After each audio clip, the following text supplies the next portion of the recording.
Hi welcome to Shri Mallika's kitchen. ఈ ఛానల్ని ఆదరించిన ప్రతి ఒక్కరికి మా హృదయపూర్వక నమస్కారములు. ఇవాళ చాలా మంచి రెసిపీతో మీ ముందుకు వచ్చాను. చాలా బాగుంది. చికెన్తోని రెసిపీ చేశాను. కూర మాత్రం సూపర్గా ఉంది. ప్రతి ఒక్కరికి నచ్చే విధంగా దాబా రెస్టారెంట్లో చేసే విధంగా సేమ్ రుచితో పక్కా కొలతలతో ఇవాళ మీకు చేసి చూపించాను. చాలా బాగుంది. సేమ్ ఈ విధంగా చేసుకోండి. రుచి మాత్రం అద్భుతంగా ఉంది. మనం ఎక్కడికి వెళ్ళే అవసరం లేదు, మన చేతులతోనే చేసుకోవచ్చు. మిక్సీ జారీలోకి ఇప్పుడు ఎండుమిరపకాయలు కొన్ని తీసుకునేసి, ఆ తర్వాత అల్లం ముక్కని ఇలా చిన్నగా కట్ చేసి అందులో వేసుకొని, వెల్లుల్లి రెమ్మల్ని పొట్టు తీసి దాంట్లో వేసేసుకోవాలి.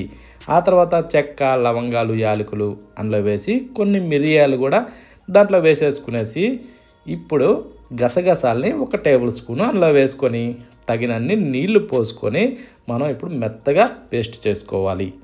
ఇప్పుడు ఏంటంటే ఈ విధంగా మనకి నీళ్లు చూసుకుంటూ పేస్ట్ చేస్తే ఈ టైప్లో వస్తుంది. ఓకేనా? గ్రైండింగ్ అలా చేసుకోవాలి. ఇప్పుడు దీన్ని పక్కన పెట్టేసి ఒక బౌల్లోకి మనం నీట్గా రెడీ చేసి పెట్టుకున్న చికెన్ని అందులో వేసేసుకుందాం. మనం చికెన్ తెచ్చిన తర్వాత దాన్ని బాగా కడిగి నీసు వాసన పోయేంత వరకు ఆ నీళ్ళన్నీ తీసేసి ఈ టైప్లో మనం రెడీ చేసుకోవాలి.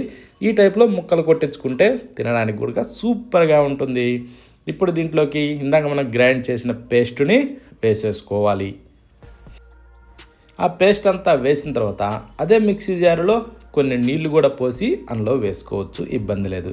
ఆ తర్వాత కొద్దిగా అలా కలిపేసుకునేసి 1 టేబుల్ స్పూను సాల్ట్ వేసుకుందాం.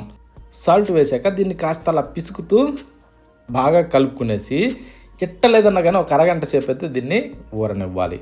టైం సరిపోదు అనుకున్నప్పుడు కనీసం 15 నిమిషాలకి తగ్గకుండా చూసుకోవాలి, మ్యాక్సిమం 30 నిమిషాలు. ఆ తర్వాత స్టవ్ మీద బౌల్ పెట్టి దాంట్లో నూనె పోసుకొని ఆ నూనె వేడెక్కనిచ్చేసి దాంట్లో ఇప్పుడు మనం ఊరబెట్టిన చికెన్ని అందులో వేసేసుకుందాం.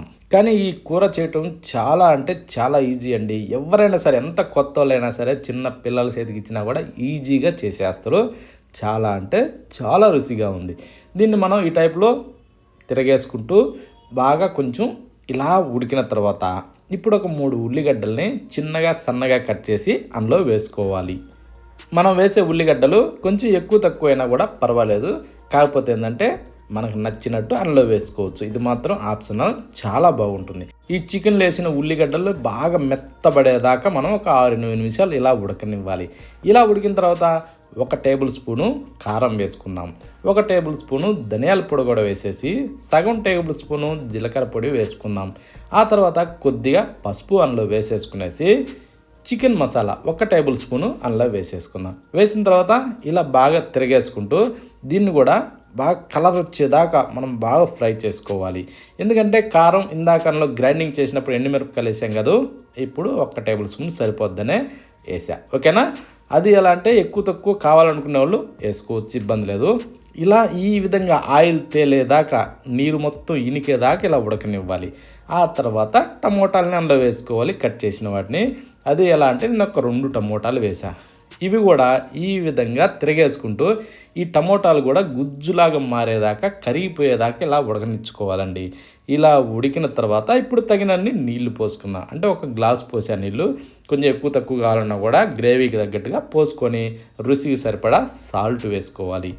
సాల్ట్ వేసాక కాస్త ఇలా కిందకి మీదకి తిరగేసుకునేసి మూత పెట్టి దీన్ని మనం బాగా పులుసు చిక్కబడేదాకా ఇలా బాగా ఇనకనియాలండి. తుక ఉడుకుతూ ఇలా ఇనకాల పులుసు. ఇలిగిన తర్వాత కాస్త అలా తిప్పుకునేసి ఇప్పుడు మనం చూసుకునేసి రుచి ఒక్కసారి. ఆ తర్వాత మీదకించి కొత్తిమీర చల్లుకోవడమే.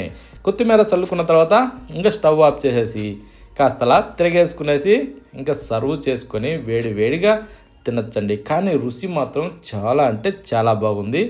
దాబా రెస్టారెంట్లలో వచ్చే రుచి ఏ మాత్రం తీసిపోదు. ఎందుకంటే ప్రతి ఒక్కరం కూడా దాబా రెస్టారెంట్లోకి వెళ్ళాలంటే అందరూ వెళ్ళలేరు. ఒక్కొక్కరు టైం దొరికినప్పుడు వెళ్ళొచ్చు, దొరకనప్పుడు ఏం చేయలేము. అందుకనేసి మన ఇంట్లోనే సొంతంగా మన చేతుల మీదనే చేసుకొని ఎంతో టేస్టీగా కడుపు నిండా అన్నం తినచ్చు. ఖచ్చితంగా ప్రతి ఒక్కరూ ట్రై చేయండి.